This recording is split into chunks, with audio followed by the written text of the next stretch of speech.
everyone, this is Rebecca with homeschool.com here with our live. I hope you can join me live. I know how busy you are. If you're just watching the video, hello to you. This week I am on location. I'm coming to you from sunny Phoenix. So grab a cup of coffee. Let's take a little break together. Today I want to talk to you about science. Now don't roll your eyes. I know that a lot of you don't like science and you don't like math. I saw the Facebook Live. There was our wonderful Christina, our host of Facebook Live. She put the question, which class did you hate when you were growing up? And a lot of you put science and math. So my first tip, I'm going to cover 5 tips for us today having to do with science and science fair. But before we get started, if you are live on there, I'm going to wait for you to come in. Put something in the comments so that I can say hello to you. For example, Heather was with us last week and she lives in Phoenix, Arizona. I believe it's Phoenix. So Heather, if you're watching the live or if you're watching the video, hello to you. I'm totally loving your state, by the way. It's really wonderful. Coming from Portland, I was due for some sunshine. All right, so it's a little late for me to be having caffeine, and I've been exercising a lot here while in this beautiful sunny state. So you grab your cup of coffee, your chai, your hot water, or a bottle of water, and let's cheers to each other. Clink. So let's enjoy a little break together. All right, so this week I want to give you 5 tips for science and science fairs. And as I said, no rolling your eyes like, oh, we hate science. Because tip number 1 is be careful what you say. Our children, they're listening to us, they're picking up on us, on our attitudes. And have you ever heard of self-fulfilling prophecy? Self-fulfilling prophecy is that either for good or for bad, we do what we say we're going to do. So, for example, I hate math, I hate science, creates a condition in which you hate math and you hate science. And that becomes your experience over and over again. So tip number 1 is make your new family motto, we love science, right? We love math, we love science. And try to really believe it, because really we want our children to enjoy learning and to enjoy science. And as a homeschoolers, we have a huge advantage here, is that we can make science really fun. So I have some notes here. I'm going to look down every once in a while because I want to make sure I give you 5 really good tips for this week. And as I said, if you come on in, write your name in the comments so I can say hi to you. So question number 1, if you're watching the video too, hey, thumbs up if you already like science and if you like math. I don't have much experience with science. I had a really weak education in that. I'm very much attracted to it. I'm hoping that I will be able to learn more and more. And think about that with your homeschooling. If you had a negative experience, a lot of people in the Facebook comments, they wrote how they had really mean science teachers, and it kind of wrecked it for them. So we want to make science fun, right? Our new family motto is we love science, okay? So that is tip number 1. Tip number 2 is a part of this, we love science. Science is really fun. Science is really interesting. Isn't it great that we have lots of time to do science? I had a weak science background. I really didn't know how to use it. And by the way, we're not alone in that, because a lot of teachers, especially elementary school teachers, they don't do very much science because they don't have a background in it either, and they're not very comfortable with it. So what I did in my 20 years of homeschooling is I ordered a whole bunch of science kits. So we did butterfly kits, we did ant farms, we did tons and tons of really great kits, and I recommend it. They can be a little bit expensive, but they're just so much fun. And if you think about their hands-on, and that is a really important thing to do when the children are younger, is having as much hands-on learning as you can. 2 great resources for you for science. I really love homesciencetools.com. Take a look at them. They're really great for homeschoolers. They have biology kits and science kits and animal kits and chemistry kits, and you name it, that they've got it. And you're probably already familiar with Timberdoodle, timberdoodle.com too. I think that they're really great at making science fun. So tip number 2 is incorporate lots of kits into your science, and that can really help you, and you can have fun with the kids too. Tip number 3 is be sure to use the science resources in your area. For example, hi Christopher.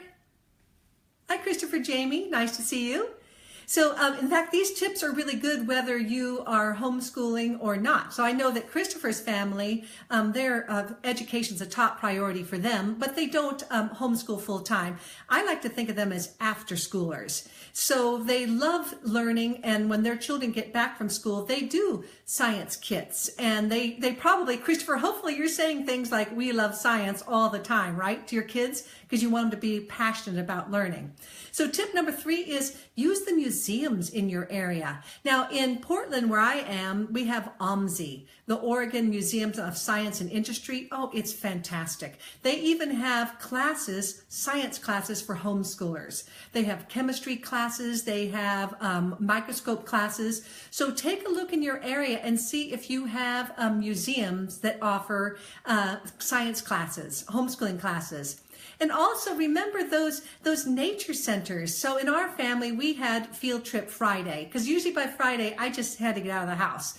So we would go to all these great nature centers that had nature walks. And then they had the animals, some alive and some stuffed. And then they would allow you to touch different things. So you're probably already doing that. Remember, that's really good, fun science as well. And I want to keep looking down on my notes here for you because I just want to make sure. Oh, remember planetariums and zoos. That makes science come alive. So going to the zoos and learning about those animals in advance. And a lot of planetariums too, whenever there's a neat big experience going on, you can sign up way in advance and take your kids to the planetarium. They're going to remember these experiences. Because have you noticed a lot of times, with our own childhood, sometimes you forget the book learning, but you really remember the experiences. All right, tip number 4 for us is, participate in science fairs. You'll notice that I put a link here. Homeschool.com just wrote up a great guide to science fairs, and it's science fair season right now. So even if you're homeschooling, you can participate in science fairs. And here's how. For example, some of the private schools in your area, they will allow homeschoolers to participate. Give them a call and ask if they will. Usually the public schools will not. They tend to be very full. The homeschooling co-ops, often many times they have science fairs. Or you can offer to organize one yourself.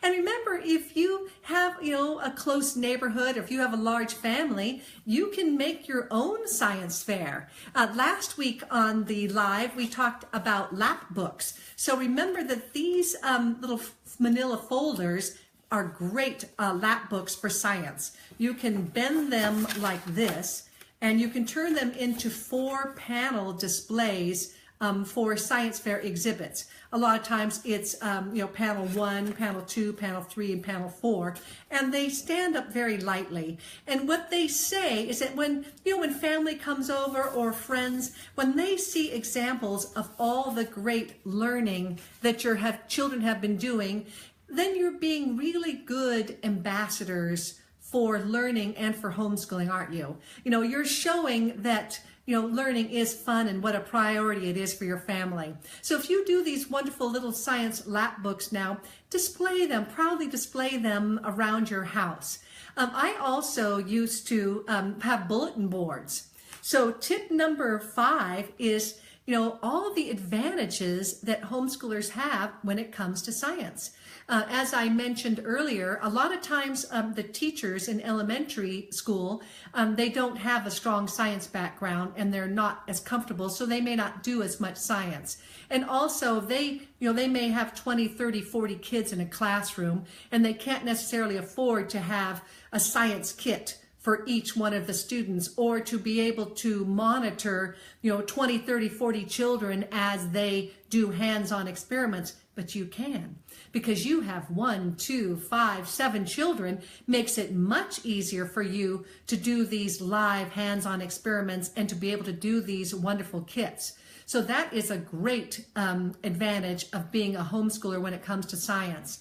Another advantage too is that you get to use your child's learning style. So for example, in chemistry, I really wanted to take chemistry in college. I wanted to be good at it because I just think it looks so cool, but I had a terrible time with it. And one of the reasons I had such a hard time with it is that my math was weak. So as homeschoolers, if you are starting in a science class or some kind of a science participation and you discover that your children's math is weak, you can kind of pause, build up those math skills, and then try the science again. I just had to drop out of the class because that class was moving along. But remember, with homeschooling, you get to go at your own pace, the pace that works really well for your children. And also you get to learn those, use your child's learning skills. So for me, I had to read the chemistry book aloud because I'm such an auditory learner. So if you have a child who's an auditory learner, or you can use science workbooks, or those kinesthetic learners, they can move around or they can use their hands.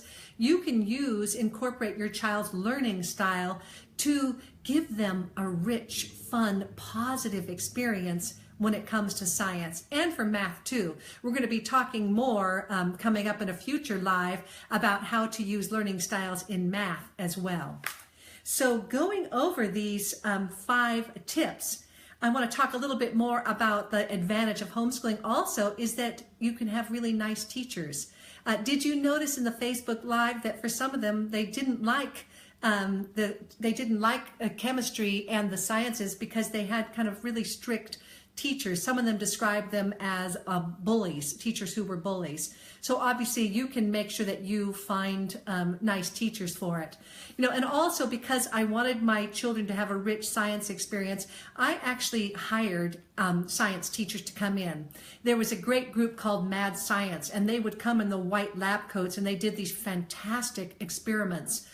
Where they did the blood typing experiment, and they did all kinds of really great science experiments. In fact, my daughter thought that she wanted to go into medicine, and I think it's because we had these great science tutors who came in. And if you don't have the finances for it, you can always do a trade. For example, when my children were younger, I did a trade with the family, is that I really love algebra and I love math. So I tutored her son in algebra in exchange for her making meals for me. So think outside the box too, in ways to make your science come alive, make it affordable, make it fun, and really model that. So let's go over these 5 tips one more time. Hey, thumbs up, remember, give a thumbs up if you already like science and math. And I want to talk to you too, before I kind of finish off this live, is if you're watching the video and you would like to receive alerts about when the lives take place, it's actually very easy. If you're watching the video, there's a magic wand. You can touch that and turn on notifications. Or if you're at homeschool.com's Facebook page, and that's facebook.com/homeschoolcom, if just by liking the page, that will send you notifications to your news feed. And because we have some really great fun things coming up. All right, so let's close it off with the 5 tips.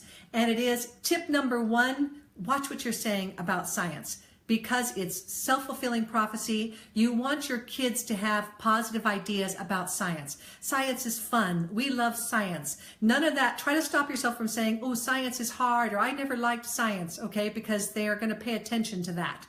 So make it really fun. Tip number 2, use these kits. They're all over the place. Timberdoodle, home science tools. You can order these wonderful kits. I used to like to leave them around the house for the kids to discover. So we belong to a homeschooling co-op, and I was able to borrow the microscope. And then I borrowed a How to Use Your Microscope book from the library. So the kids would wake up in the morning and they found the microscope and they found the book, and it was just really fun and discovery. And remember, you can put your home in these learning centers too. So you can set up a science center where you have an experiment going on, or you have a bulletin board, or you have a terrarium, or you have a pet lizard, something like that, to show that we really love science. We love learning and we love science. Tip number 3 is use those science resources in your local area, like the museums and the nature parks and the nature center. A lot of them have classes now for homeschoolers. They have science classes, chemistry classes, biology classes with the microscopes. Also remember that if your children are in high school, they can participate in dual enrollment. They can use the local junior college and they can get high school and college classes for the same class, and they can use the beautiful chemistry labs that the junior colleges have. So don't forget those local resources. Tip number 4 is participate in science fairs. Either make your own science fair or create one, have it in your family, have it for your neighborhood, ask the private schools in your area. Maybe your church will let you put one on, because we need to get better and better in science. You've seen the big movements for STEM and for STEAM, science, technology, engineering, arts, and math, because the United States has been falling behind in science and in math. So we're really trying to bring up this next generation to be stronger in math maybe than we were as parents.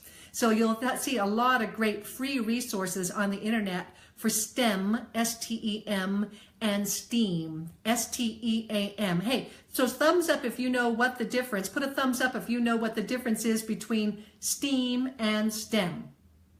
I'm going to be looking on here to see how many people know that for STEAM, it just means you've added art for the A. And I think that that was a really brilliant idea, since there's such a close connection between the sciences and the arts. And then that last tip number 5 is remember the advantage that we have as homeschoolers when it comes time for science. We have fewer students, we can order kits, we can go outside, we can use the great resources in our community, but homeschoolers can be weak in science. Historically, that's not our strongest area. And so this is Mom also wagging my finger at all of us now. We need to do better as homeschoolers when it comes time to science. We need to spend more time on it, talk more positively about it, make more effort in science, even if we don't really like it ourselves that much. Okay, guys, thank you so much for being here. Christopher, thank you so much for taking the time to be on the live. It's so great seeing your name there. And for everyone else, have a great week. I have some really fun story times coming up. While I'm here in Arizona, I'm with an award-winning children's author, and it's America Reads Week. So he's going to be reading to you from some of his children's books. So stay tuned, and as soon as you see in your news feed that homeschool.com is live, come on over, put your children on your lap, have them coloring, because you are going to love the story times coming up. All right, everyone, happy homeschooling. Talk to you next week.